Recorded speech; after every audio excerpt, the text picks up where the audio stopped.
for being here today, and we need to address the attention of political prisoners and those who have been taken hostage and kidnapped around the world. As we're doing that, I am beginning, and I know that my co-chair, Congressman Steve Cohen, will be here any minute, but I'm really grateful that we have Congresswoman Victoria Spartz here with us today. She's quite unique. She was born in Ukraine. Actually, she was born in the USSR, and thank goodness we can now say Ukraine.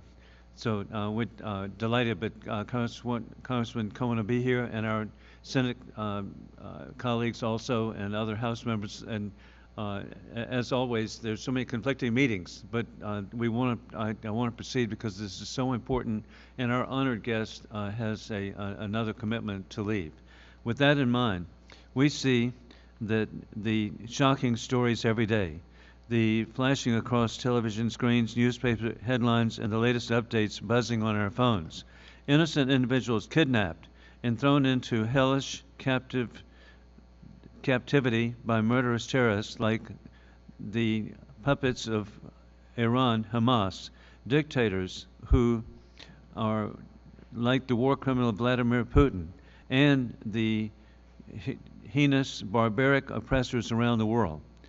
All are designed to serve their evil aims of turning innocent people into human bargaining chips for destroying democracies and individuals' freedom through fear. We live in a new world that I have labeled cell phone wars. It is oppressors have weaponized our interconnected world and media. They leverage technology and global media to broadcast their captives' horror as part of their vile plans to undermine faith in democracies and our ability to protect free citizens. We must face a hard truth until we as democracies stand up and stand together with stronger measures to free captives and stop their seizure. The terrorists and dictators will continue to leverage hostages and political prisoners against us. We are in a war we did not choose, with war criminal Putin invading Ukraine on February 24, 2022, and Iran's puppets invading Israel on October 7 this month. This is a war between dictators with rule of gun invading democracies with rule of law.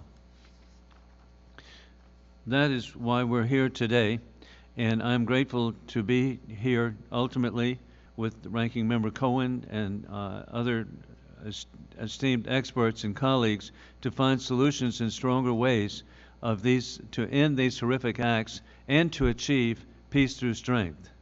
Ranking Member Cohen is a leader on these issues at the OSCE's Parliamentary Assembly, where he serves as the Special Representative for Political Prisoners. Last year, he and I introduced a bill to recognize October 30th as International Day of Political Prisoners. We all must realize that beyond raising attention, new concrete actions need to be taken by America and other democratic governments. Too often, families of hostages, prisoners, even senior congressional leaders cannot get answers from the State Department or who or why they refuse to recognize leaders like Vladimir Kara-Murza as, quote, wrongfully detained, while his conditions dangerously spiral out of control in Putin's prisons. I note for the record, the State Department has been officially invited to the hearing today, as they were to last month's hearing on Vladimir Kara-Murza, who is so brave and courageous, and his wife, Evgenia, here today. Yet, it has not sent anyone from the headquarters just a few miles away to answer basic questions. We're threatened with a incredible, horrible situation facing Hamas hostages and Putin's prisoners, with kidnapped infants and children, including millions of Ukrainian women and children held captive on their own soil by Russian persons, troops. And other innocents are held in captivity with odd excuses or failures to act or answer questions are unacceptable. The murderous Hamas puppets of Iran have unleashed unimaginable horror upon innocent Israeli infants, children, women, elderly, and all others. They've killed and brutalized only for the sake of killing and brutalizing. That is what the terrorists do, to cause fear and fulfill their goal of having a murder of the Jewish people. We mourn every single innocent life that's been lost and pray for the well-being of the loved ones left behind. The terrorists have taken hostages many innocent civilians who were going about their daily lives, including at least 13 Americans are now captive. 33 Americans, as Congressman Eldridge Cleaver will let you know, have sadly been murdered by the Iranian puppets in Israel. The hearing will investigate the instruments we, the American government, has as our toolbox to help the captives. Over the years, we have stood up several legislative efforts to address the exact numbers, but we have learned that they are not adequate. Too often, our government fails to act or to set or answer questions, citing legal loopholes or definitions rather than acting. The Putins of the world, as we see, and terror groups are taking Americans hostage. This will not stand. We need to have robust strategies and responses, and I believe we will, and it'll be bipartisan. Congressman Cleaver is with us today, and Congresswoman Sparks, and so it's bipartisan right now on behalf of the people of Ukraine and Israel. With that, we need a robust response, and I'm grateful that we have with us Davyd Arakhamia, and he is a member of the parliamentary faction, leader of the Servant of the People Party, the chief Ukrainian negotiator for prisoners of war and abductees, and I was very, very grateful to meet with the parliamentarian in May in Kyiv. He has led the incredible challenge of negotiating to free innocent men, women, and children and infants Russia's army has kidnapped from Ukraine. There's perhaps no better person in the world today to describe the realities of confronting Putin's dictatorial regime, which is willing to terrorize and sacrifice innocent lives. I recognize that we have a very important person with us today, and thank you for being here, and we look forward to your testimony. Thank you very much, dear Chairman Wilson, Co-Chair Cohen and Victoria, and all other members of Commission, and ladies and gentlemen, all people who are watching us. I would like to thank, first of all, the Commission for this important hearing, because it's not only for the Commission, it's for the whole world to watch and for the whole world to react. You know, like what's happening with Hamas hostages right now. Definitely, you know, like I'll focus in my speech mostly about things that happening in Ukraine, but this doesn't mean that we only focus on Ukraine. We focus on all issues that's right now outstanding and getting hotter and hotter. We think that, you know, like right now it's a historical moment where democracies have to be united against, dictatorships. Basically, like, it looks like we are on a pre-World War III, where democracy has to be united and, protect everybody who are suffering from these dictatorships. Ukraine is fighting, Ukraine is fighting every day.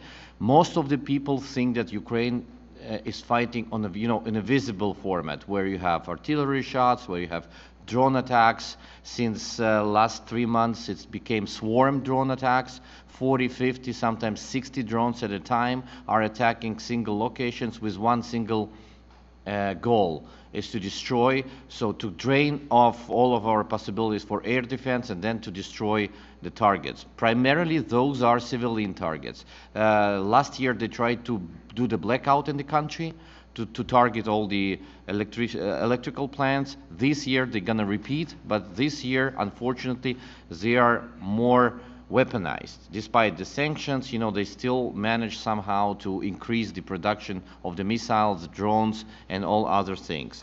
But there is invisible part of the war. I mean, it's not invisible, it's multidimensional. It's like only visible for certain people. Primarily, I'm talking about the children. We have a state-owned portal, Children of the War. I checked the number yesterday. Yesterday alone, there were registered 19,546 children who were deported or forcibly relocated by Russia. 19,500. Sounds a lot. But if you take a look at what Moscow reports, Moscow officially reports and claims that it managed to relocate 744,000 children. So you see, like, this is big difference. Why? They portray that this is an attempt to save young generation from the war. But this is not true, because when we try to investigate those stories, we always identify that they change the names of these children. They put these children in some foster families. They put them in, in special schools where they have compulsory so-called patriotic courses, where they aim to twist the conscience on, and impose the blind love to Russia and readiness to die for the President Putin. So we think that this is a crime. And let me remind you that the forcible transfer of children, that was a main element of the crime of genocide in the act incriminated to Putin by the International Criminal Court, where the criminal court issued the search warrant order.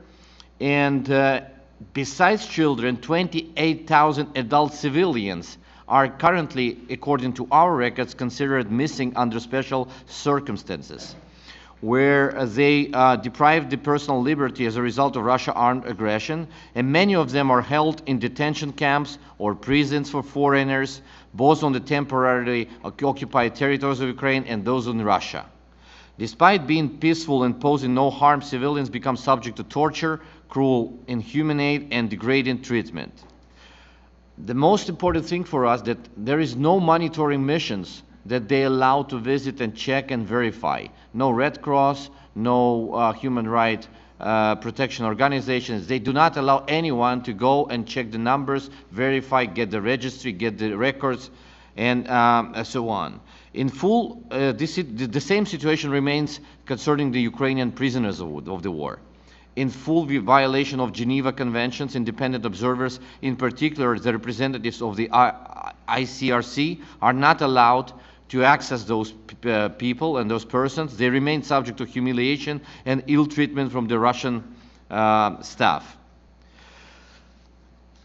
Those are challenges that we are facing, but we continue to fight, and we have two dimensions. One is the military dimension, where, you can check it in the news. I would like to use the opportunity to ask you to support the funding request. Obviously, you know about this need. But the second one is to use your tool as a commission to first to underline all those circumstances. Second, to develop an action plan. I think that if we would together fight to have observers, maybe it could be third-party observers that Russia can at least try to allow to see, we would all have verified information on both sides, so then we can address with this solution. Thank you very much, and I would like again thank you for all the support that you gave to Ukraine, and I promise that we would continue to fight for the freedom and democracy in Ukraine. Thank you very much, Parliamentarian Arakhamia. And we just appreciate your courage, and it's truly indicated. We've indeed been joined. I'm very grateful again to show how bipartisan this is. The American people support the people of Ukraine. We support the people of Israel. We support the people of Taiwan. And with that, I'd like to call on an opening statement from our co-chair, Congressman Steve Cohen from Tennessee. Thank you, Mr. Chair, and I thank our witness for traveling all over to us and speaking with other parliamentarians from Ukraine, with some of us yesterday afternoon. Mr. Wilson and I have been very bipartisan in our support of Ukraine, our realizing that Ukraine is a sovereign nation whose borders were infringed upon by Russia, that Russia had the intent to destroy the country of Ukraine, considering that Ukraine does not exist, that is only part of Russia and has never been an independent country and shouldn't be one. It's much analogous to Hamas and their credo that Israel doesn't exist, should be wiped off the map, and that they should be destroyed. Putin wants a genocide in Ukraine, and he's committed all the acts that should have it designated as a genocide. And Mr. Wilson and I have had bills to declare this a genocide, but for reticence in our State Department and some recalcitrance on their part, it hasn't become law, unfortunately. It's clear what they've done. They've tried to destroy the culture of the Ukrainian people. They've raped Ukrainian women, tortured Ukrainian prisoners, kidnapped Ukrainian children, and stated improperly and unfounded that Ukraine is not a nation. Hamas is the same thing. They raped women, they decapitated people, they kidnapped children and individuals ranging from the elderly to the infants, and that Israel doesn't exist, and they don't want it to exist. And they've kidnapped individuals who they have as hostages. There's so much alike in Hamas and Russia. They are bullies who want to control the people that they despise, and they do not understand any of the concepts of humanity, of getting along, and trying to make the world a better place. I was appointed by our previous OSCE president, Ms. Satterfeld, as the special representative on political prisoners. And today, is with the work of Congressman Wilson and I together, but Congressman Wilson initiated it. This is, I think, World Political Prisoner Day, or give or take a day, right? And my charge is to bring the cases of political prisoners, of which Russia and Belarus are probably the two most egregious, to the world's attention. One of whom is my friend Vladimir Kara-Murza, who was a friend of this particular body and a friend of democracy and a resident here in America. He should have been declared and should be declared under the Levinson Act as wrongfully detained. Once again, reticence on the State Department, which I cannot understand, as I couldn't understand their tardiness in giving ATACMS and other weapons which were needed by the Ukrainians to fight off the Russians. Eventually they get around to it, but eventually it's not good enough. The time is now. The time's now for political prisoners. I don't have any thought that Putin's going to let Vladimir out of prison, just like he's not going to let Navalny out. They oppose this corrupt, oligarchical, controlled leadership in Russia and would like to see Russia be democratic and free. That's what Navalny's about, that's what Kara-Murza's about, and that's what so many other political prisoners in Russia are about. He's not going to let them out. Israel's going to have to free the prisoners they have to get the 200 hostages free. But in the long run, that's going to be a problem. Many of the Hamas that came into the kibbutzes spoke Hebrew fluently because they'd been prisoners and they'd learned how to speak Hebrew in an efficient way, and they were effective and efficient terrorists, killing people and getting in. The head of Hamas spent 20 years in an Israeli prison. You let them out, they're just worse, and they come back to haunt you, and that's going to happen. I want the hostages to be freed. I want our political prisoners to be freed. I see Evgenia here, and you know, as I spoke to you, I feel for you and your children not having Vladimir, and I want to do everything I can. He told me once, he said the worst thing for political prisoners to be forgotten, because their conscience is what drives them to the positions they take that makes them political prisoners and puts them in the gulag. And that conscience is something that people need to remember, and it needs to be brought before people's minds, the kind of people that we have in this country still who are willing to sacrifice their freedom for an idea, and the idea is freedom, and we're about to lose it in America. Part of the problem we've got here has been, continues to be, and will be, unless we win this next election, Donald Trump.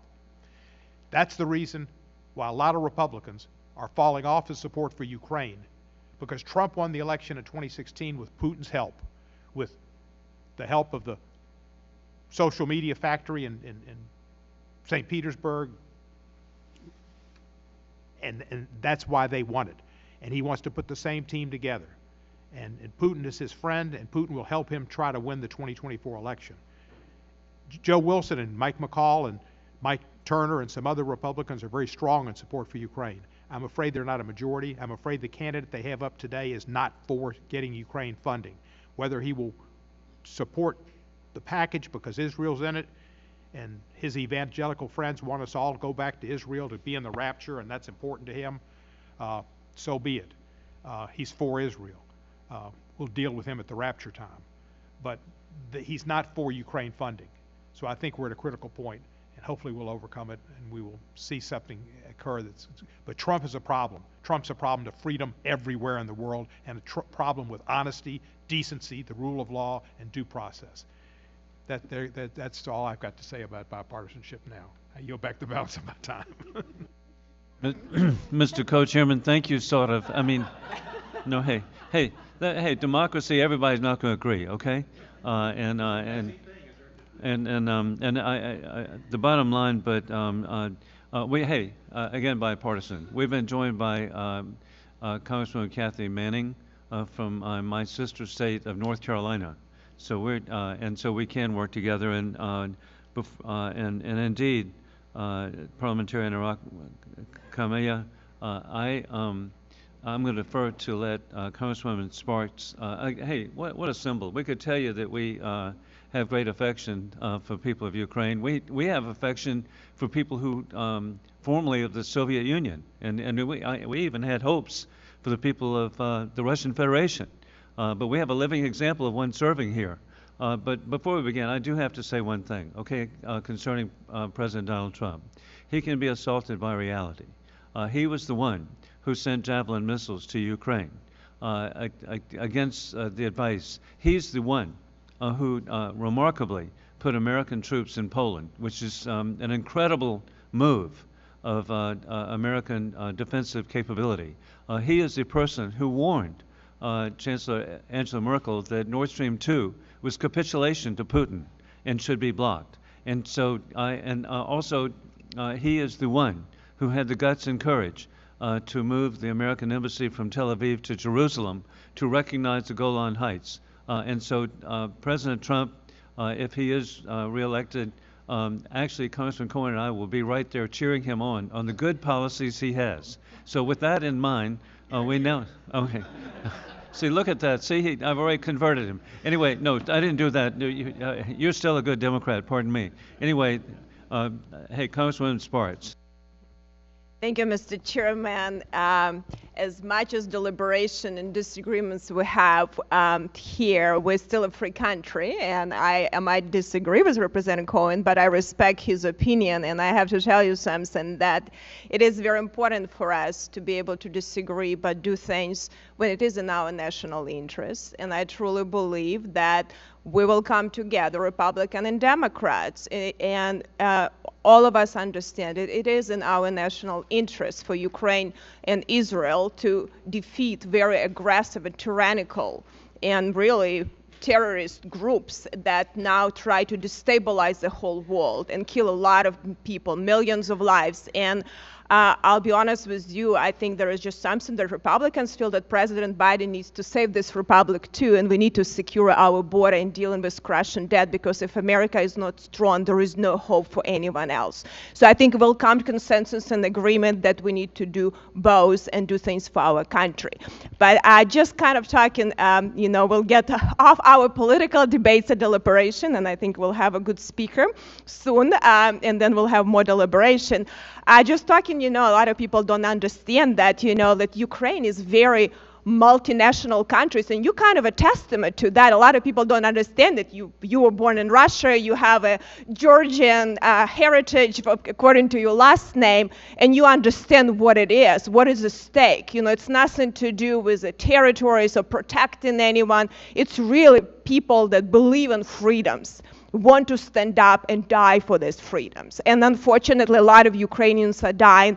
And unfortunately, countries go through this, because when you get tyranny, it's very difficult to get back from dictatorship. And I grew up in the Soviet Union, now Ukraine, but I understand what it is, and I understand what our founding fathers did for us. So I think Ukrainian people is like founding fathers of the United States of America, and I think you are going to be very strong republic, and American people will stand and help, because American people stand for freedoms and always will, and stay with our allies. But my question is for you.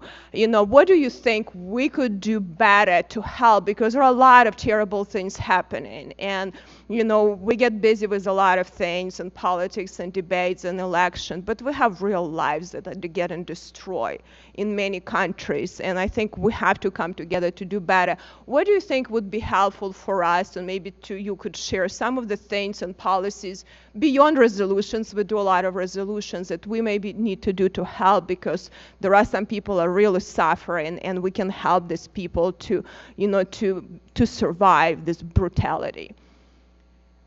U.S. is already doing a lot, both on the security side and both on the humanitarian side as well.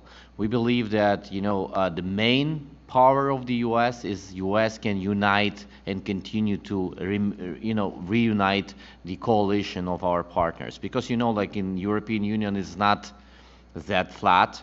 We have Hungary, which is always like trying to, to pronounce Putin's narratives inside the European Union. They also have a lot of election processes next year. For example, in Slovakia, there is a pro-Russian party already won the elections. So we're already feeling this kind of vibes, negative vibes, pro-Russian vibes inside the European Union. And I think that U.S. is already holds the leadership in these processes. We just want U.S. to have more actively participate in these processes to continue and keep people united, against the Russian Federation. Because you see that first year was really firm, second year was softer, because people start to think about the money. So Russia found numerous ways how to avoid sanctions through different proxy countries. And unfortunately, the speed of our as a united coalition, the speed of our reaction is not comparable with the speed of their inventions, how to avoid sanctions. And those are, clear statements. If you go to State Department and ask for the stats, you'll see that they are changing really rapidly, and we are reacting really slowly, because we have to talk, we have to agree with all of us, so if we could speed up those processes and, try to tighten those sanctions processes for the critical components, like rockets, missiles, drones, which are bringing the most damage to civilians right now. So that would be really helpful. Thank you so much. Thank you for yielding back again. Another living example of our appreciation of people of Central and Eastern Europe. We've been joined by Congressman Michael Lawler of New York. He was bright enough to marry a beautiful young lady from Moldova. And I give him credit, as I do my oldest son, Alan Wilson, the Attorney General of South Carolina. He was smart enough to marry a beautiful Polish American. So hey, over and over again, you see a connection. And then we have superstars like Congressman Emanuel Cleaver here, all the way from Missouri. Congressman Cleaver. Thank you, Mr. Chairman. Let me first of all express appreciation to you for all of the just causes that you have involved yourself in over time, including the Madiba, Nelson Mandela, who was imprisoned wrongly. But what I'm wanting you to help me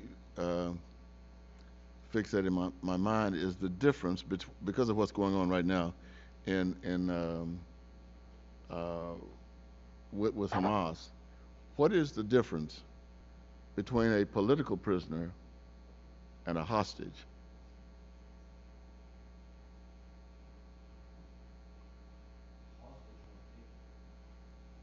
I'll try to answer.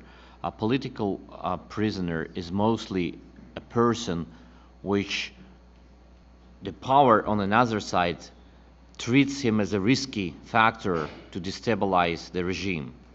And the hostage is the person which might have no political interest, no political role, but just like civilian who was taken out you know, and getting tortured or misplaced and controlled. So I think that the main reason is like this political component. So like the hostage could be political prison and a hostage, but the hostage alone could be non-political prisoner, just a hostage as a civilian who was taken. So Mandela would have been a political prisoner. Is that? Yeah. It's just something I'm interested in dealing with. The other issue, you know, maybe much more importantly, is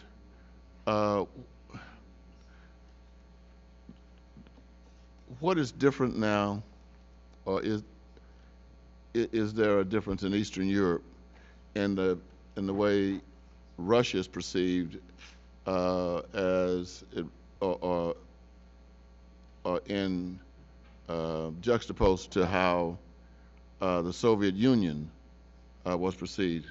I mean, with all the instability, what is the difference? What that people can feel in Eastern Europe? Is the threat level higher? Is life changed? What?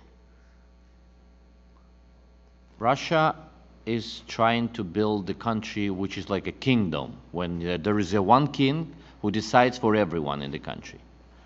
All other countries, democratic countries, like Ukrainians, we do not have any kings. We do not have any respect to, you know, like to people who try to monopolize the power.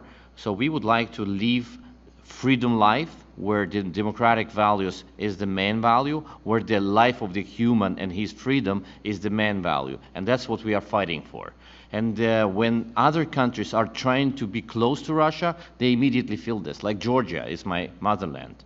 Georgia now is really pro-Russian, and people are super. So the government is pro-Russian, but people are, you know, like anti-Russian so much. So even when the Russian ship, cruise ship, normal civilian cruise ship is being, you know, is coming to the city, they like just completed. There are so many protests. People are fighting. People have demonstrations and so on, because they feel they don't want Russia to come closer. Because they already had this in 2008, they had this war. They know that what is the price for so-called Russian values. What I don't understand is for in the Middle East, maybe we can go the boundaries for Israel based on Torah, based on tradition, and I'm wondering what does you may not be able to even answer this. Probably need to ask Putin, but what does he base his constant statements on about that the Ukraine is a part of Russia? I mean, I know about during the Soviet Union and the Iron Curtain and so forth, but is there any logic in there, that history that we don't know about? No, it's just propaganda, because actually Ukraine is a mother of Russia. It's a Kiev Rus. So Russia was just like a swamp. The Moscow was non-existent when the Kiev Rus was already historical center of civilization. But for Putin, you know, because he's like very good at propaganda, we should confirm this. You know, like I think Russia holds second place in the world for propaganda. Number one is North Korea, and number two is Russia. So that's why, you know, like a lot of people are believing. I can tell you, like we have a report by our intel showing that Russians are now buying out the real social media accounts, US social media accounts on Twitter and other places, just to, you know, like to put this in comments, so people reading the Twitter, see in the comments, they started to believe these stories. So that's just a weapon that, you know, 21st century weapon that we should somehow also stop. Yeah, I agree. Thank you, Mr. Chairman. And thank you, Congressman Emanuel Cleaver. And indeed, with this first panel will conclude, but Parliamentarian Arakhamia, thank you so much for your courage. The courage of the people of Ukraine is an inspiration to the world, and it is being recognized worldwide. The thought that who would ever imagine that Sweden would give up 200 years of neutrality to join NATO? Who would ever imagine that Finland, with an 830-mile border, would join NATO? And indeed, something that would be helpful to us is for our NATO allies all to really achieve the 2% of expenditures for self-defense for military, and then it spreads around the world.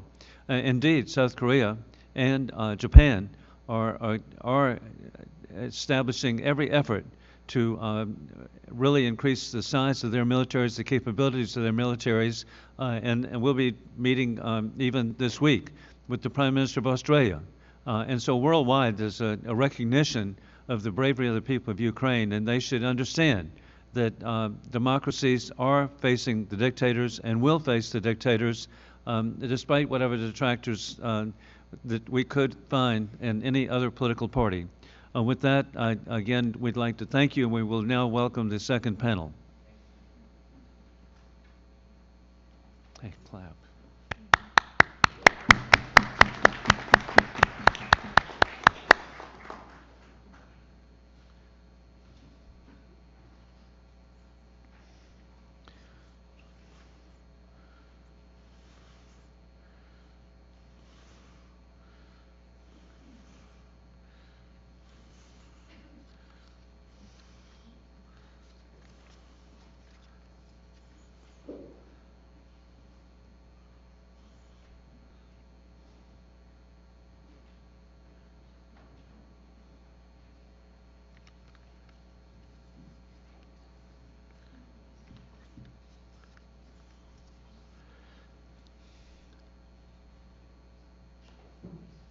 And ladies and gentlemen, we should resume with the hearing today concerning political prisoners, captive individuals, hostages around the world. With that in mind, even before we begin, I'd like to recognize two individuals here who can bring, sadly, a real world understanding of how imminent this month, October 7, the incredible tragedy, the invasion, and mass murder of that day. With us, we have Noam Perry, the daughter of 72-year-old Shane Perry, taken hostage by the Iranian puppets, and indeed, Noam represents all families of the kibbutz Nif Az Smal, and by the Gaza border, where 73 civilians were abducted and kidnapped. And so please stand. Thank you. And also, so brave, Donor Reyes Levy, spokesman for the hostages of missing families. And both of you stand, and we just appreciate your courage, and we recognize.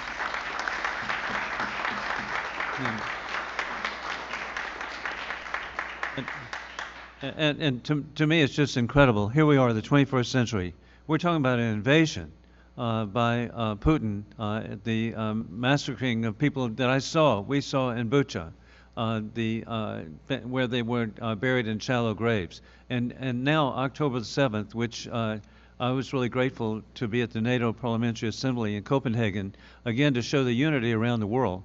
And that is that at Copenhagen, the Prime Minister of Denmark recognized and identified that October 7th is the combination of 9/11 and Pearl Harbor. So this is a recognition that needs to be understood by people worldwide of the conflict, of the invasion of dictators against democracies. So thank you for being here today.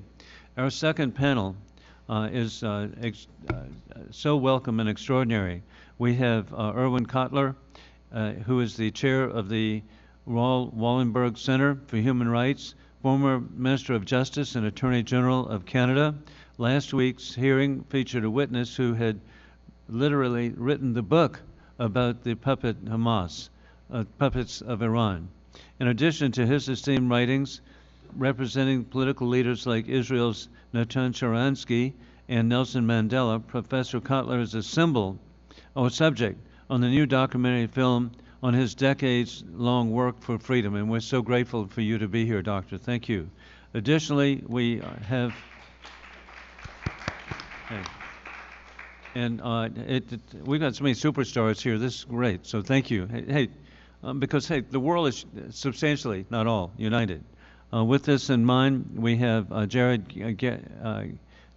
Gessner and Genser, and also Evgenia Kara-Murza.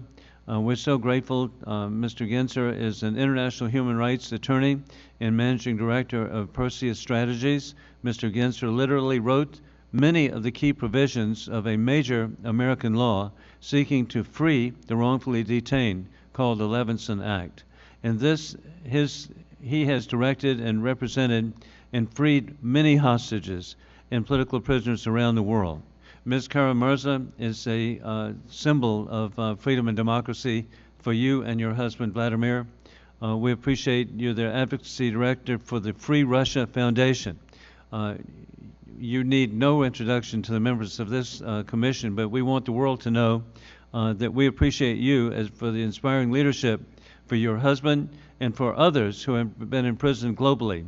We look forward to working with you and our allies to continue to raise these issues until your husband, Vladimir, is freed from Putin's prison, and also all political prisoners are freed. I want to thank the witnesses for their time, and we'll begin each with 5 minutes, and then we'll begin 5-minute questioning by members of the panel, beginning with our very honorable co-chair, Steve Cohen. So we begin with Dr. Cutler.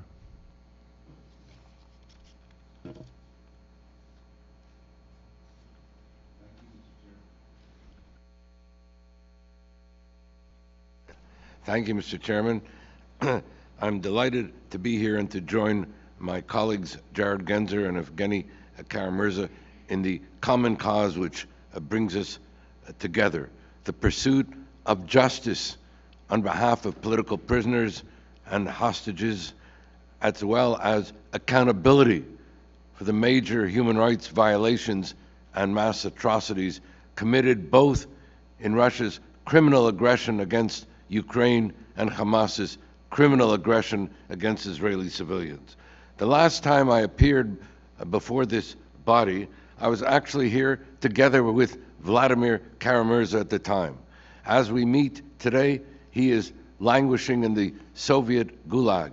His crime, telling the truth, both about Russia's domestic repression and its external aggression. His trial, Kafkaesque, presided over by a judge who was himself the target of Magnitsky sanctions. The verdict, 25 years in prison, high treason, I might add an implementation of the Stalinist dictum, give us the person and we will find the crime. Indeed, we meet at a historical inflection moment today, where we are experiencing, witnessing not only a resurgent global authoritarianism, but the metastasizing of the axis of evil, of mass atrocities, of political prisoners as a looking glass on the one hand, and the hostages as a looking glass on the other. And where these acts of a criminal aggression have been attended, and I don't use these words lightly, by war crimes, crimes against humanity, and even mass atrocities constitutive of acts of genocide. And so at times such as these, we have to ask ourselves, what is it that we can, what is it that we must do? For reasons of time, I'm going to just enumerate a number of actions that can be taken with respect to each of the criminal aggressions.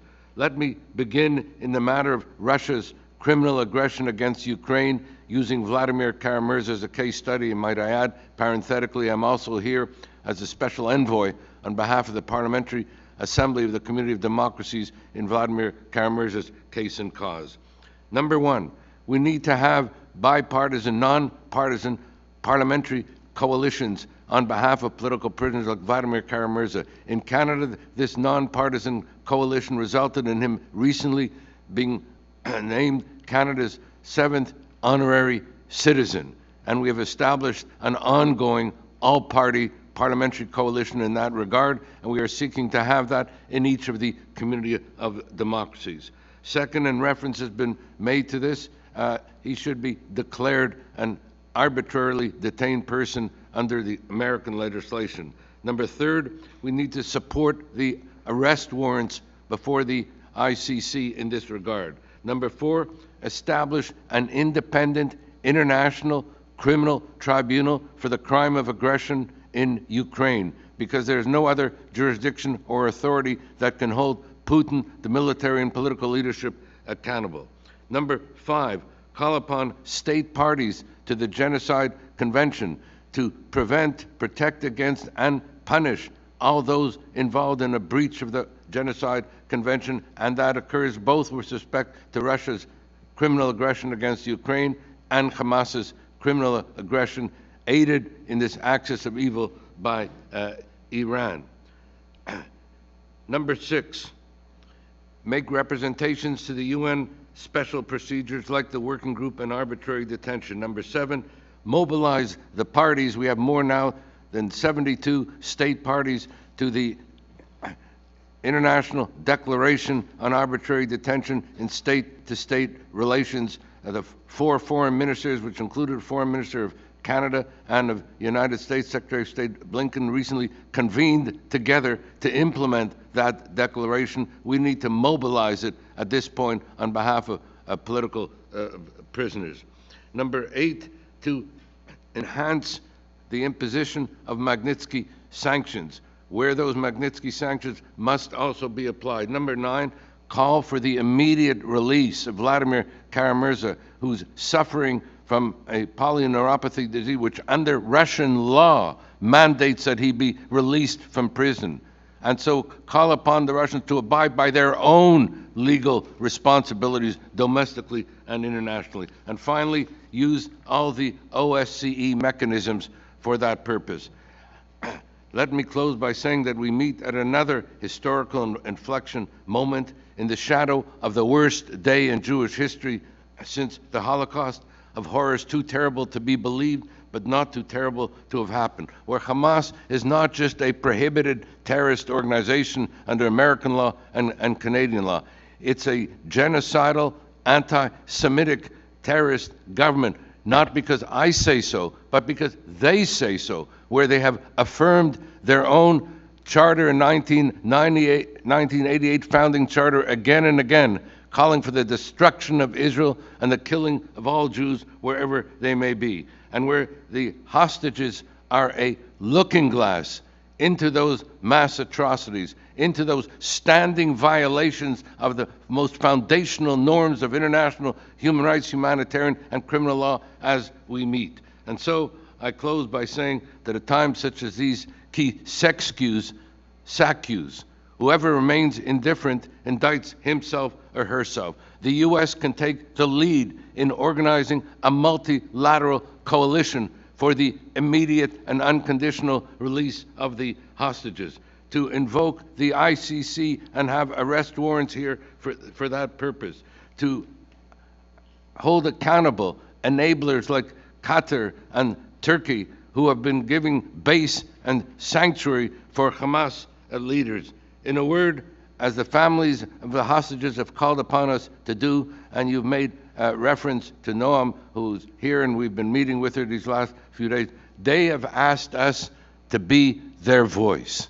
And so it is our responsibility, the community of democracies, each of us individually and collectively, to speak on behalf of those who cannot be heard, to bear witness on behalf of those who cannot testify, to act on behalf of those who have put their lives on the line, and who, as we meet, we have the elderly, the disabled, the sick, toddlers, etc., all hostages. And so we have to make this a priority in our domestic and foreign policy as a matter of principle and policy. Thank you.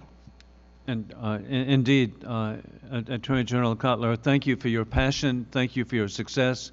It's so refreshing to see the United States and Canada, beloved neighbors. You said community. We're neighbors, and so it's so close, family, and so together as we face dictators around the world. With that, Mr. Genser, please. Chairman Wilson, Co-Chairman Cohen, and distinguished members of the Helsinki Commission. My name is Jared Genser. I'm an international human rights lawyer based in Washington. best known over my 2-decade career in working to free political prisoners around the world, and a subset of those have been wrongly detained Americans in countries including Burma, Cambodia, China, Cuba, Iran, and Nicaragua. With limited time today, I'm going to focus on 2 aspects of my testimony. You have a more complete version of it, I believe, in front of you. But I want to talk about 2 topics. One is the ending of state-sponsored hostage-taking, and the second relates to amendments that I believe need to be made to the Levinson Act, which is the framework for addressing these issues under U.S. law. I've represented numerous Americans who have been grabbed by authoritarian regimes over my career. And the most important thing that I've learned from these cases is that once an American has been grabbed, it is too late. Why? Because the U.S. never imposes any serious consequences for their detention, and it can take months to years for the U.S. to do what is necessary to bring them home. The only hope for ending this deplorable practice is to disrupt the value proposition for state-sponsored hostage-taking and to create draconian consequences for states that engage in it. In July of 2022, I published an op-ed in the Wall Street Journal, which I'd like to be included in the record, proposing President Biden announce the development of a new multilateral agreement that would include several key elements. First, it should be grounded in the principle of collective defense, establishing that a hostage taken from one signatory amounts to a hostage taking from all. In other words, the proverbial individual stick will break easily, but a bundle of sticks will not. And second, it should identify specific actions that each signatory can take, individually and collectively, when a national of any signatory is taken. In a model agreement that I've drafted and have had the opportunity to discuss both with Secretary Blinken and National Security Advisor Sullivan, I've listed 11 actions states might take if one hostage is taken by a government, such as public condemnations, cancellation of official visits, and the imposition of targeted sanctions on perpetrators. And I've identified another 15 actions states might take if a government engages in a pattern of hostage-taking, such as opposing perpetrating states' candidates for positions in multilateral institutions, restricting government loans, and suspending and blocking economic assistance, development assistance, or security assistance. While I'd welcome any new ideas to solve this problem, it has been 45 years since the U.S. Embassy was taken over in Tehran in 1979. And to me, the only hope that we have for deterring this practice is disrupting the value proposition at its source. Because as I said, once an American is taken, it is too late. Let me just use the balance of my time to talk about the Levinson Act, which, as you know, was adopted in 2020 and signed into law. And it specifically says that the Secretary of State, quote, shall review the cases of U.S. nationals detained abroad to determine if there is, quote, credible information that they are, quote, unlawfully or wrongfully detained based on 11 specific criteria. I'm pleased to have made a contribution to drafting a number of those criteria myself that were passed in other form several times before making it into the Levinson Act. And if a conclusion is reached that a person is unlawfully or wrongfully detained based on a totality of the circumstances, the case is supposed to immediately be then transferred from Consular Affairs to the Office of the Special Presidential Envoy in Hostage Affairs. The adoption of the Levinson Act gave great hope to lawyers like myself who had struggled to get help for wrongly detained Americans, and there are a number of improvements that can be made. Specifically, improvements in the process. Right now, the determination process is facilitated by the Bureau of Consular Affairs, and it is opaque, inaccessible by families, and of an undetermined length. And in my view, the law should be amended to require that in all such cases where a family asks to engage on a potential designation, that there should be somebody assigned by the State Department to be a liaison with them and their advocates, and to engage in ongoing information sharing and discussions. I also believe the law should require an initial determination to be made within 60 days of a U.S. national's detention, and that results of reviews have to be provided in writing. And I also believe that a family, at its request, should be able to request a fresh review every 6 months from when the last letter might have been issued that a person was not so designated. I also believe we need to limit the determination to the application of identified criteria. Right now, there are 11 criteria that are there, which are listed in essence as optional to be applied, and I would want those criteria to be limited to that list. And the reason is because I've had a lot of experience with various cases, the most high-profile one being that of a Cambodian American, Thierry Seng, who has a 6-year prison sentence in Cambodia for literally posting 2 Facebook posts critical of the prime minister of the country. Here we have as straightforward a case as you can imagine. The UN has said she's illegally detained. The American Bar Association, including Foundation for Justice, gave her case a rating of an F. Secretary Blinken and President Biden both went to Cambodia on separate occasions and actually called for her release directly to the Prime Minister of the country. And yet the current position of the U.S. government is simultaneously that her detention is politically motivated and unjust, and yet not wrongful or unlawful. And if you can square that circle, I would be very impressed. Let me just conclude by just noting very quickly that I also believe the Levinson Act has to be amended to make sure there's no discrimination against Americans who have second or third nationalities. Right now, that is not as clear as it needs to be. I also think the definition of a hostage needs to be clarified, as I provide in my written testimony as well. And so let me just conclude by saying that while I think the U.S. does a better job than any country in the world on these issues, helping our nationals abroad, there's a lot more that we can do. Thank you very much.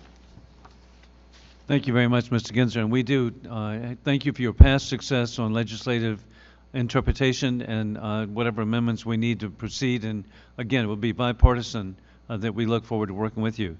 And indeed, we're so fortunate our final witness is a world respected hero of a world respected and beloved individual who stood up for freedom for the people of Russia, and Evgenia Kara-Murza.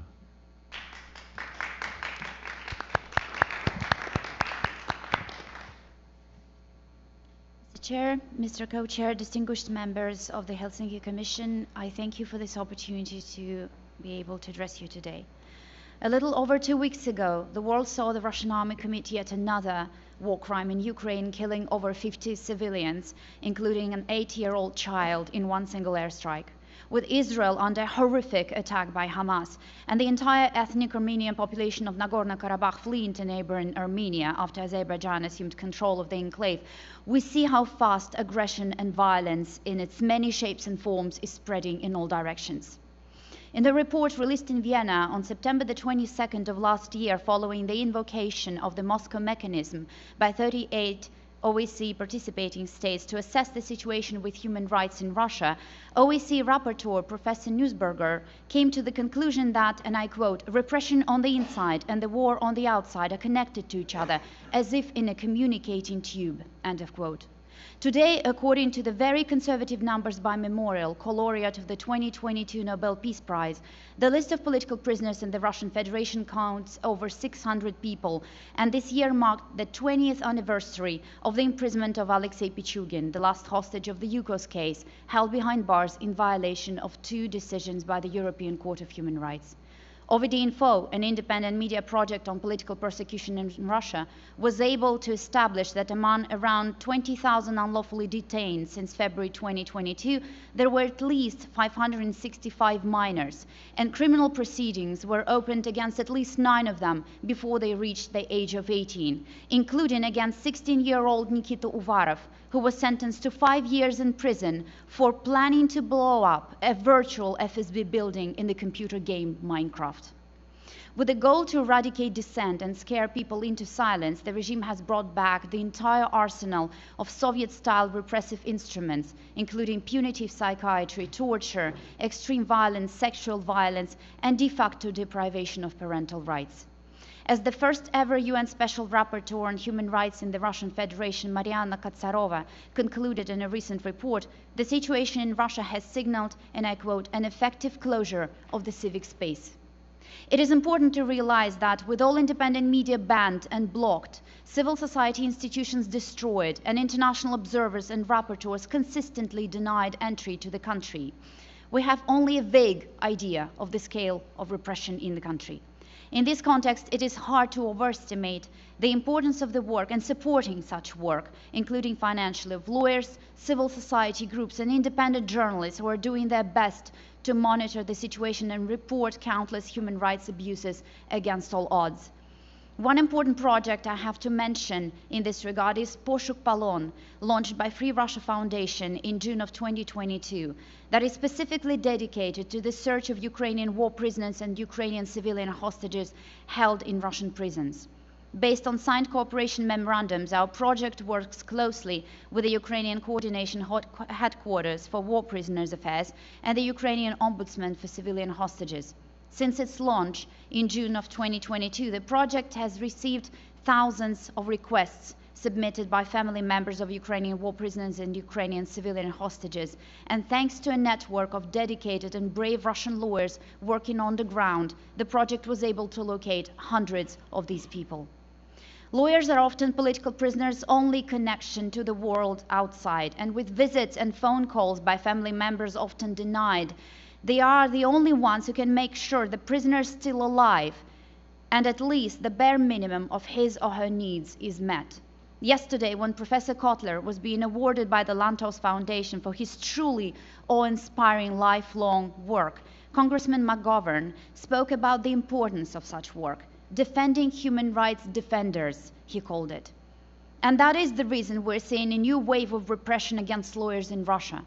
My husband, Vladimir Kara-Murza, joined the Memorial's list of political prisoners in April of 2022. And I believe he is still alive today because of the international attention, combined with his lawyer's commitment to be there for him despite all odds. Designated as a foreign agent by the Russian state, Vladimir was sentenced to 25 years of strict regime for disseminating so-called knowingly false information about the Russian army, working with a so-called undesirable organization, and to top it off, for betraying his country in 5 speeches that he made on different international platforms, including here at the US Congress, raising awareness about political repression in Russia and condemning the criminal war against Ukraine. Since September the 21st of this year, my husband is being held in a punishment cell of a maximum security prison colony in Siberia, about 2,000 miles away from Moscow. A man who survived 2 assassination attacks by FSB operatives and is suffering from a serious medical condition because of that is being held in complete isolation in a cell that measures 10 feet by 5 feet with a bed that is affixed to the wall from 6 a.m. to 10 p.m. every day. After Vladimir's verdict in April of this year, over 80 US senators and US representatives signed a letter addressed to State Secretary Blinken asking him to designate Vladimir as wrongfully detained. A month ago, following a hearing held at the Helsinki Commission, Congressman Wilson and Cohen introduced a bill requiring the Secretary of State to determine whether my husband has been wrongfully detained. Vladimir's and my daughter Sonia spoke at that hearing about her father and sent a heartfelt appeal to the US government to bring her dad back. And yet, despite all of this, in over 18 months since my husband's arrest, the US government has not been able to determine whether he's been wrongfully detained or not. Since Vladimir fits the criteria established by the Levinson Act, there can only be 2 explanations for the inaction. Either the system doesn't work properly and needs to be fine-tuned, or the US government truly believes that my husband, a decades-long human rights fighter, laureate of the 2022 Václav Havel Human Rights, and a fierce campaigner for the Magnitsky sanctions, has indeed been detained and sentenced to 25 years in strict regime for a good reason. I choose to be an optimist because, as Abraham Lincoln said, I don't see the point in being anything else. I choose to believe that it is a flaw in the system that can be fixed. And in that regard, in over 18 months of campaigning to raise awareness about the plight of political prisoners, I've come to realize that democratic countries are generally not very well equipped to deal with the ever-rising problem of political prisoners and hostage-taking. Dictators work together, learning from each other and sharing well-oiled repressive tools. Shouldn't democratic countries also work together to counter such malign practices? In the words of Eleanor Roosevelt, when will our consciences grow so tender that we will act to prevent human misery rather than avenge it? I believe that the establishment of offices of political prisoners and hostage affairs in other democracies would not only be a more responsible, consistent, and adequate way to address the issue, but could help these countries bring their efforts together to not only deal with the existing cases, but to create and fine-tune a set of instruments to prevent and counter such practices in the future. Democracies should learn to be more proactive instead of only doing damage control, especially when human lives hang in the balance. As we are approaching the International Day of Political Prisoners on October the 30th, the day when several prisoners of conscience, including my husband, will be holding a hunger strike in Russian prisons, I call on the US government to fight harder for the release of those who risked their lives to defend the principles this great country is built on. Thank you very much. Thank you very much, Ms. Kara-Murza. And you and your husband indeed are an inspiration to persons such as myself who have a deep affection for the people of Russia. With visits that I've had from Chelyabinsk and Novosibirsk to Moscow, St. Petersburg, I just was so impressed by the beautiful culture, the art, literature, architecture, what a bright future Russia could have. And thank you for standing up for a free Russia.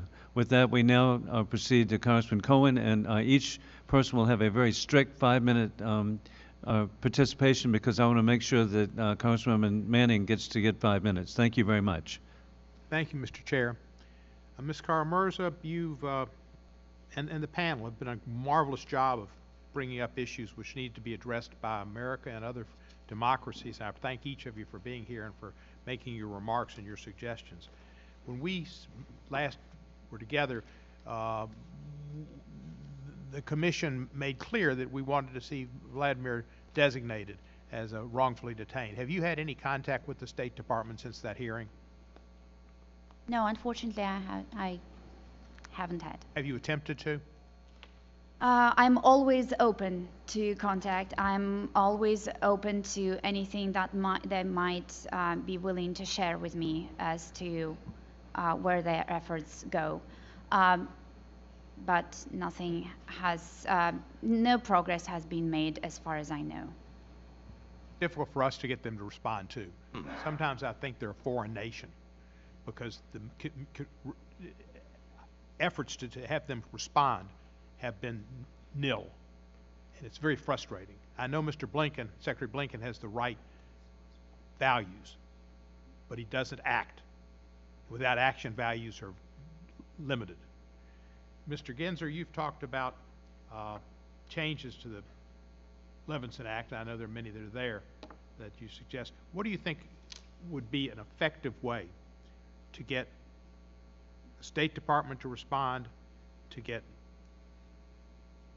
Levinson Act to be such that it's more effective?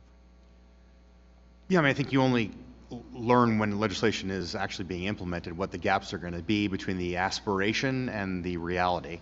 And I think that we've seen a lot of challenges with the Levinson Act and its implementation.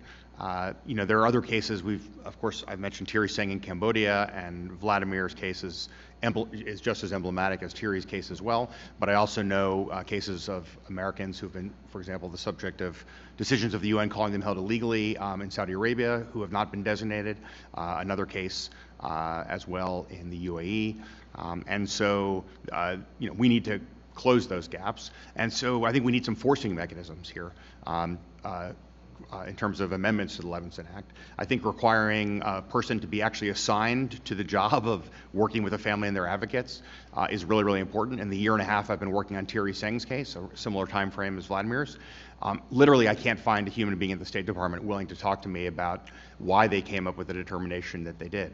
And you know, anytime I try to reach out to various parts of the State Department, I'm always sent back to the consular official in Phnom Penh who has no ability to have any conversation about the substance of the Levinson Act determination process. Thank you for your work. I appreciate it. Professor, you're a hero, somebody I have great admiration for, and thank you for your lifetime's work. I hope to fashion myself as best I can in the same model that you have. But there are times, Evgenia said, you know, Lincoln said there's no other alternative than to be an optimist. Elie Wiesel said, you know, you can't have, despair can't be the answer. It must be hope. I get that. But with Putin, what can be done to make Putin respond and act like a reasonable human being? And you know, you mentioned that your neuropathy is Russian law. You're supposed to be real. Putin doesn't care about Russian law. Putin is the law. What can we realistically do with Putin to try to get him to release prisoners or to Well, I think we have to, in fact, pursue, I would say, not only justice for victims, but accountability. And in this case, the importance of having an independent international tribunal for the crime of aggression, leadership crimes, as the Nuremberg tribunal called it, where the military and political leadership in Putin's Russia can therefore be held accountable, because the ICC and other bodies do not have that jurisdiction. And I might add parenthetically, because reference was made, and we've been talking about declaring him an arbitrarily detained person under Vladimir Kara-Murza, the Levinson Act. If a country like Canada, which has been mentioned, is not only part of the partner in the community of democracies with the U.S., not only a neighbor, but we are like family. If we could get both houses of the Canadian Parliament, as we did, both the House of Commons and the Senate, to unanimously confer upon Vladimir Kara-Murza honorary citizenship, the least you would think that our neighbor in the U.S. can do is have him declared an arbitrarily detained person. Sometimes it's good for the U.S. to follow Canada's example, as Canada has often followed the U.S. example. That kind of joint leadership, and the leadership of the community of democracies, where we should not have a situation like we recently witnessed, where somebody like Putin, who is under an international arrest warrant, is welcomed by Xi Jinping in China, who has an obligation to in fact enforce that arrest warrant, but in fact welcomes Putin. So what we need is to combat this corrosive axis of evil by an intensified partnership amongst the community of democracies. Thank you, sir. And my 5 minutes are up, but I think we need to remember another Canadian, Leonard Cohen, who wrote about the crack in the wall where the light gets in. We got to find that crack. I yield back. I might add parenthetically, Leonard Cohen was a close friend and lifelong colleague of mine. And thank you, Congressman Steve Cohen. And it's not a surprise that there are a number of Cohens of distinction. And so, and we now proceed to Congressman Mike Lawler of New York. Thank you, Chairman. Certainly what we've witnessed in the last few years is an unholy alliance between Russia, Iran, China, and North Korea. They have sought to destabilize the free world. They have sought to undermine the United States and our allies. And in doing so, especially with Vladimir Putin and the Iranian-backed Hamas terrorist attacks in Israel, have committed serious war crimes and atrocities that cannot go unpunished. What tools are there at the international level to hold Hamas accountable, to hold Iran accountable, to hold Vladimir Putin and Russia accountable? And what would you like to see done? Mr. Kotler? Well, you mentioned at this point about an unholy alliance, and there is this metastasizing axis of evil. And I sought to share with you some of the interrelationships here, but international human rights and humanitarian law, both in the cases of Russia's criminal aggression in Ukraine and Hamas's criminal aggression against Israeli civilians. These are the supreme crimes in international human rights and criminal law. And the taking of hostages is a looking glass. And therefore, we need the multilateral coalition to, in fact, implement international human rights and humanitarian law, and to call for the unconditional and immediate release of the hostages at the same time as we seek to secure the release of political prisoners, and to use all the international instruments in that regard. The ICC, which should be used now with regard to Hamas in the same way that it was used with regard to arrest warrants regarding Putin and the like. The independent international tribunal, as I said, because we won't be able to otherwise sanction the crimes of aggression, the leadership crimes. To get the ICRC, the International Committee of the Red Cross, who have not been implementing their mandate, and if you speak to the families of the hostages, they'll tell you they've gotten no answers from the ICRC, notwithstanding Hamas's brutal abduction, kidnapping, and forced disappearances of the hostages. So I think what is important here is multilateral coalitions to not only affirm but to implement the foundational norms of international human rights, humanitarian, and criminal law along the initiatives that I mentioned: ICC, International Independent Tribunal, ICJ initiatives, universal jurisdiction approaches, and the like. The whole arsenal of international legal accountability mechanisms. While I agree with you, part of the challenge here is that the United Nations, for instance, has historically shown a bias against Israel. And just yesterday, the Secretary General said that Hamas's terrorist attack didn't happen in a vacuum, alleging that it is the Israeli people's fault for getting attacked and massacred by the Hamas terrorists. It's disgusting. He should resign in disgrace. You have a situation, the worst massacre of Jews since the Holocaust.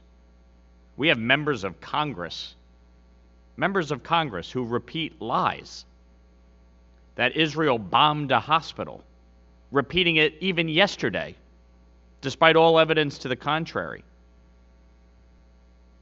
We are dealing with a situation where reality is at odds with the fiction that has been promulgated, the anti-Semitism that has been promulgated by leaders throughout the globe.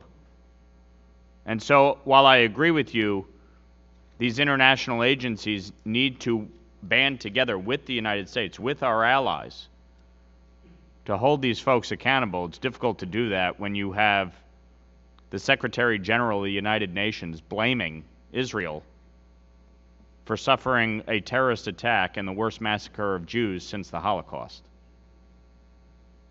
Well, Congressman, you've touched on another important point, that we're witnessing not only a resurgent global authoritarianism that I described, but a resurgent and metastasizing global anti-Semitism, the tipping point for which was the World Conference Against Racism in Durban in 2001, which turned into a World Conference of Racism and Hate against Israel and the Jewish people. That became the tipping point for the new anti-Semitism. And that new anti-Semitism includes, regrettably, the laundering of anti-Semitism under the very protective cover of the UN, under the authority of international law, under the culture of human rights, under the very struggle against racism itself. And we have seen manifestations of this not only in the UN, but in our own domestic communities. And so part of our compelling responsibilities here are to combat this resurgent global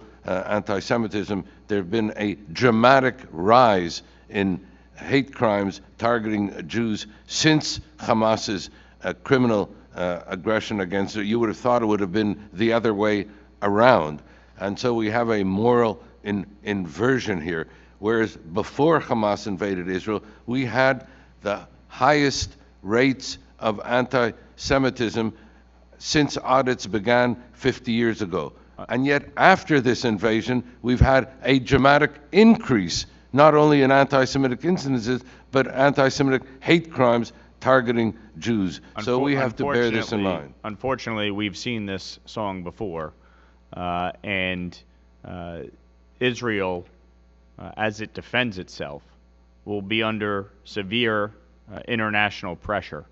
And again, we have members in Congress demanding ceasefires, but no accountability for the terrorists that beheaded babies, burned babies, murdered Holocaust survivors. They're not worried about the accountability there. It's pathetic. I yield back. Thank you, Congressman Mike Lawler, and thank you for referencing the outrageous situation at the United Nations. It's inconceivable. But we now proceed. Hey, we've been joined by Senator Richard Blumenthal of Connecticut and also Congressman Mark Vesey of Texas. So many members of Congress coming indicates how important each of you are as the message gets out of how we need to address political prisoners. And we now proceed to Congresswoman Manning. Thank you, Mr. Chairman. As you know, on foreign affairs, you and I speak with one voice from different sides of the aisle and with different accents. So since October 7th, I have been meeting and talking with and receiving messages from the families of the more than 200 people that Hamas abducted in the most gruesome and savage attack on the Jewish people since the Holocaust. And the families are frustrated, they're angry, yet they are hopeful that if we in Congress weigh in and use the power of the U.S. Congress, we can somehow secure the release of all the hostages. The captives are not just Israeli, they are not just Americans, they are more than 40 different nationalities. And yesterday, one of the hostage families made a very compelling statement when it came to seeking the release of the hostages. They said, don't propose a selection process like they did during the Holocaust, where some were selected to be saved and others were left to be murdered. So I'm here because I'm seeking answers. What can we in Congress be doing to secure the release of all the hostages in Gaza? And while I appreciate the multiple steps that you laid out for what we should be doing in the long term, the question that I want to ask is, what can we in Congress be doing today to make a difference to secure the release of the hostages? Mr. Genzer, Dr. Kotler, I pose that question to either of you. Well, obviously, this is a very complicated and challenging moment, and the injustice obviously is palpable as it relates to the women, the children, even the babies grabbed by Hamas and taken to Gaza. There are no, we all know, quick or easy answers. I think that negotiating their release and trying to get that done as quickly as possible has to be a top priority. I think that once Israel were to invade Gaza, it will become that much harder. And I think that, in the near term, we do need to focus on those that are most in need of help or support. While I fully appreciate and understand your approach, Madam Congresswoman, in terms of trying to get them all out simultaneously without going through a selection process, it's historically not been the case that that's the way that things have been done. Ultimately, there's going to be no satisfying answers here. At the end of the day, there's no easy military solution. I'm sure that they're spread throughout Gaza, and the kind of demands that Hamas is going to make for the release of the hostages are going to be extraordinary. So I wish I had some quick or easy answers. I think from Congress, the most important thing to do is to be meeting with the families of the hostages, to be telling their stories, to put out photos of what happened. I think that we also need to be telling the story of what Hamas actually did and putting out these horrific photos with obviously families' permission of what they were doing as well, because we are living in this inverse morality world, as Professor Kotler said, where somehow up is down and left is right, and we need the moral clarity to be able to have a discussion about what Hamas did without equivocation, without justification, without context. And as a separate conversation, we can talk about what Israel's doing in Gaza in response to its right to self-defense and make sure that they're doing things consistent with international law. Thank you. I want to turn to Dr. Kotler. I want to ask you a question because there have been accusations of genocide being hurled at Israel as it goes after the Hamas terrorists who so savagely attacked Israeli civilians. Can you talk to us about what the definition of genocide is and address this accusation? Well, the Genocide Convention sets forth 5 mass atrocities that would constitute acts of genocide. And it includes as well the targeting of a people in whole or in part, for their destruction. It includes, serious acts of criminal murder and the like. But what I want to say with regard to these 5 acts of genocide is when one looks at it, it is Hamas that is perpetrating these acts of genocide. And when you have the accusations against Israel, it's what's known as the false accusation in the mirror, namely to accuse the victim of the very crimes that the perpetrator are committing. When you mentioned that October 7th was the worst day in Jewish history since the Holocaust, if I may, just on a personal level, I was in Jerusalem on that October 7th.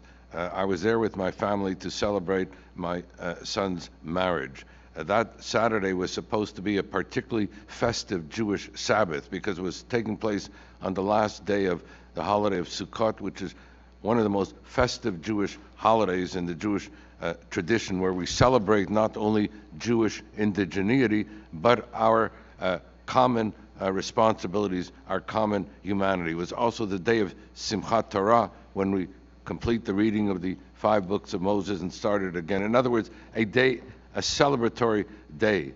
But that day turned into one of horrors too terrible to be believed, but not too terrible to have happened. And it is etched in my mind, in my being forever. And that is why when we speak now about the question of hostages, you mentioned 40 different nationalities. That's why we need a multilateral coalition that can speak collectively on behalf of these community of hostages from 40 different countries. That's why we need to adopt an action implementation plan as a matter of urgency that this multilateral coalition can pursue.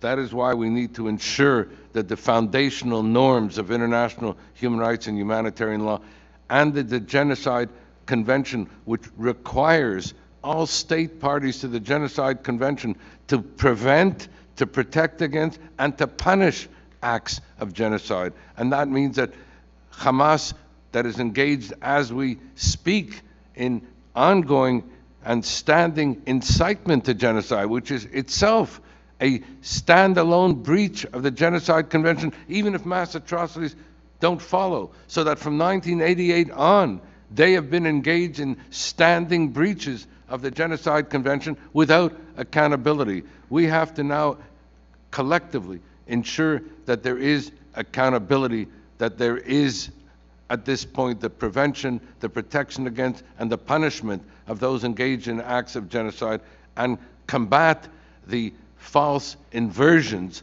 where you go ahead and accuse the victim of the various, as I said, the various genocidal acts that the perpetrator, that Hamas is engaged in, aided and abetted, and we should not forget this, by Khamenei's Iran, which has armed, trained, financed, supported, and incentivized Hamas, which is effectively a proxy, along with Hezbollah, terrorist proxies of Iran. And one should not forget this axis of evil. Thank you. Mr. Chairman, I yield back. Thank you very much, Congresswoman Kathy Manning. Indeed, we are soulmates and look forward to continue in a bipartisan manner. And we're so fortunate to have Senator Richard Blumenthal from Connecticut.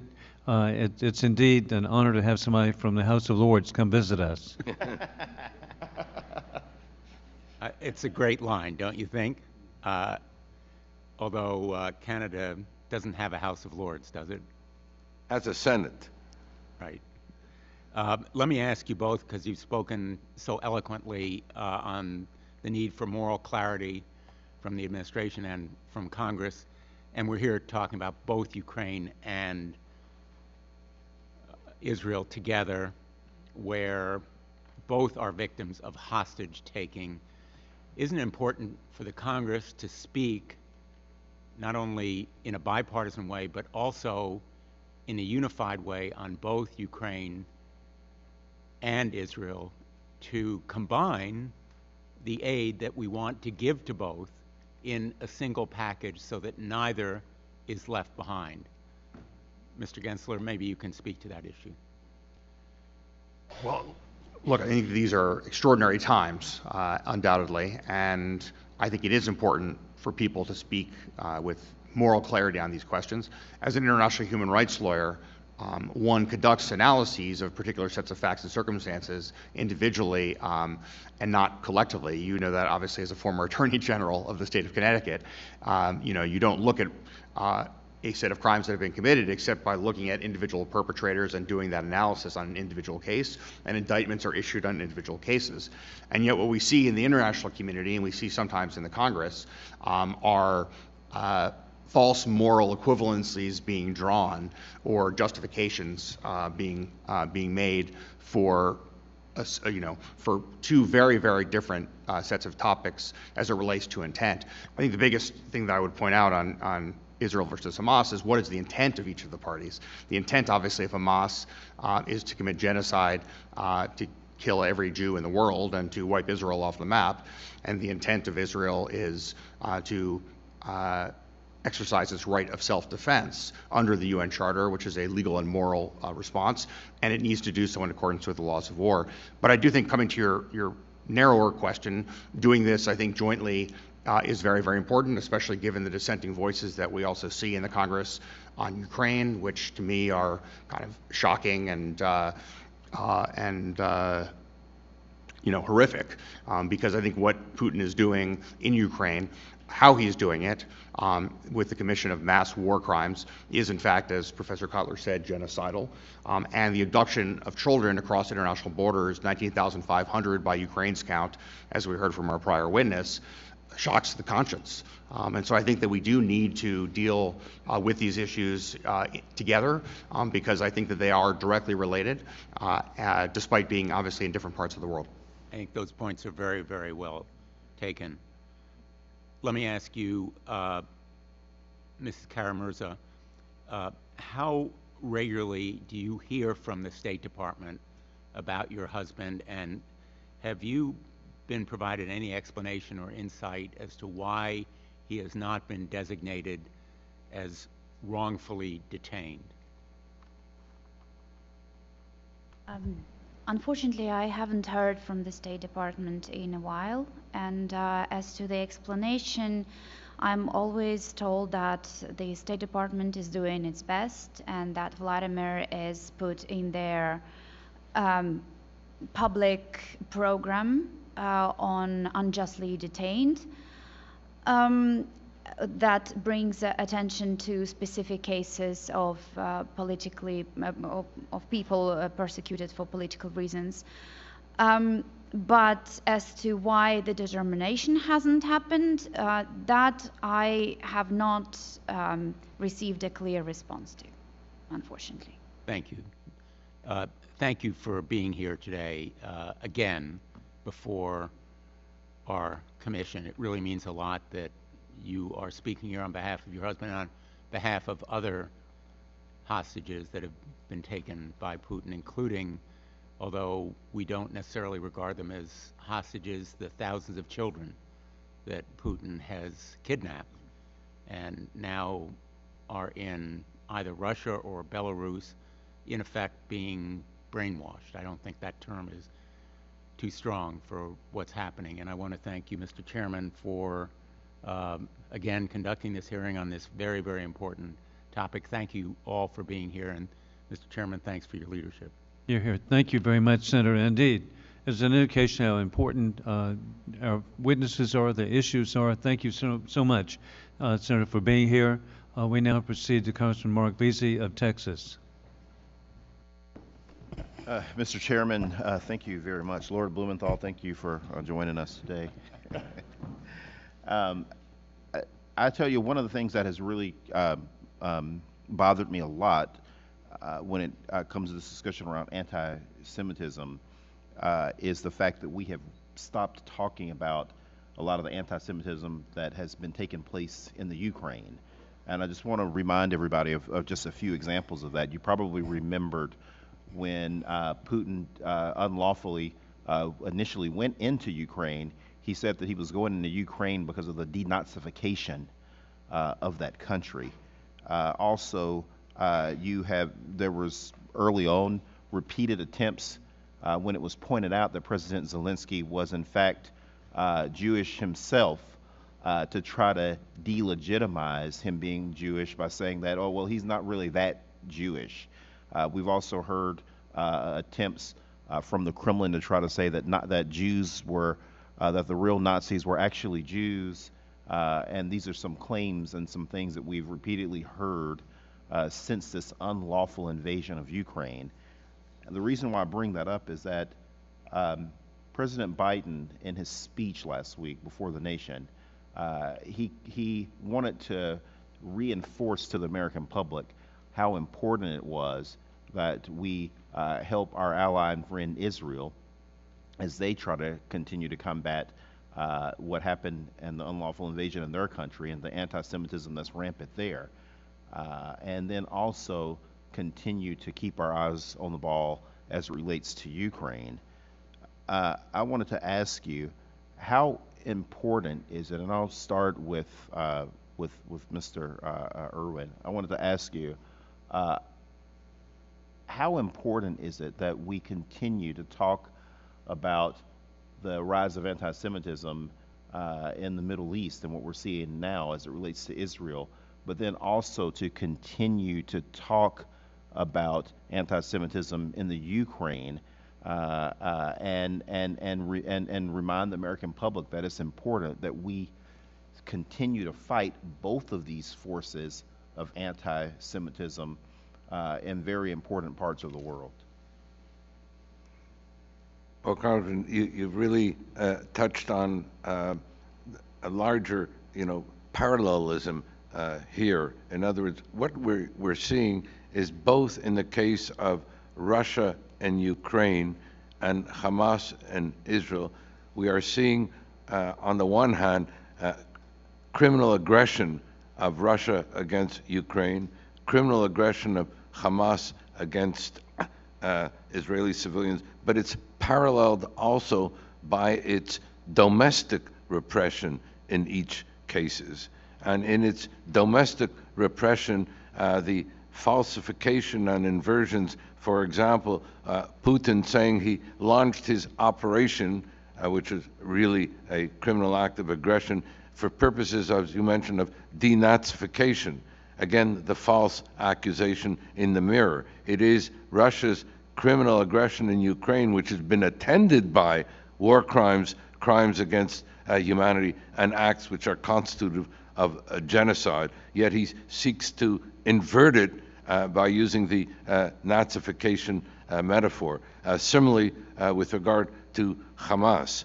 And I want to mention one thing about Hamas, which we don't always appreciate, that Hamas is not only, an enemy of the Jewish people. Regrettably, it's an enemy also of the Palestinian people. It not only takes Israelis as hostages, but it holds its own Palestinian people hostage. It engages not only in war crimes and crimes against humanity in the targeting of Israeli civilians, but it keeps its own citizens, Palestinian citizens, and uses them as human shields. So you have another double war crime, both the targeting of Israeli civilians and using Palestinian civilians as human shields.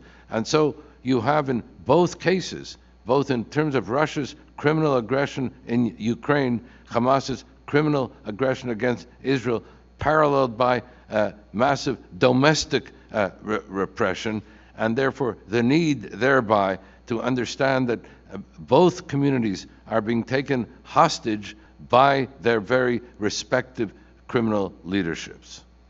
No, thank you very much, and I really do hope that the panel and all of us will do everything in our power to remind people that the fight against anti-Semitism and the anti-Semitism that's taking place right now in the Middle East against Israel is important, but it is also equally important to fight the anti-Semitism that Russia is blatantly putting on display right now in the Ukraine, and we cannot turn our backs on what is happening in the Ukraine and only fight the fight in the Middle East. We have to make sure that we continue the fight in both places against this anti-Semitism. Congressman, if I may just add one thing, because I just concluded my 3-year term as Canada's first special envoy for preserving Holocaust remembrance and combating anti-Semitism. And one of the principal findings I had is that we not only have to combat in that paradigm, combating anti-Semitism from the far right, from the far left, and radical Islam. That still remains true.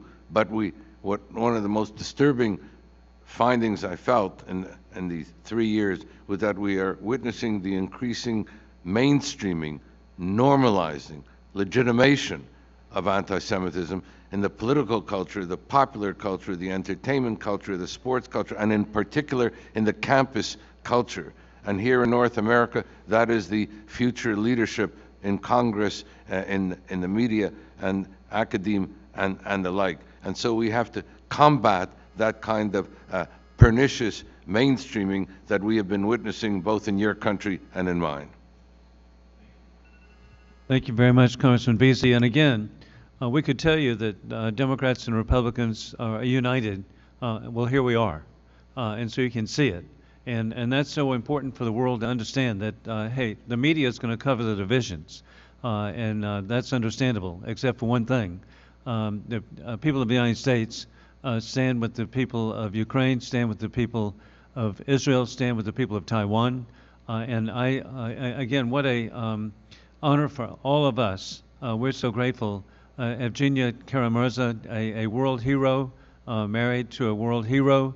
Thank you for your courage for the people of Russia that we hope one day will enjoy the blessings of liberty. And it's so exciting. And then, Mr. Genzer, thank you so much. And then Attorney General Kotler,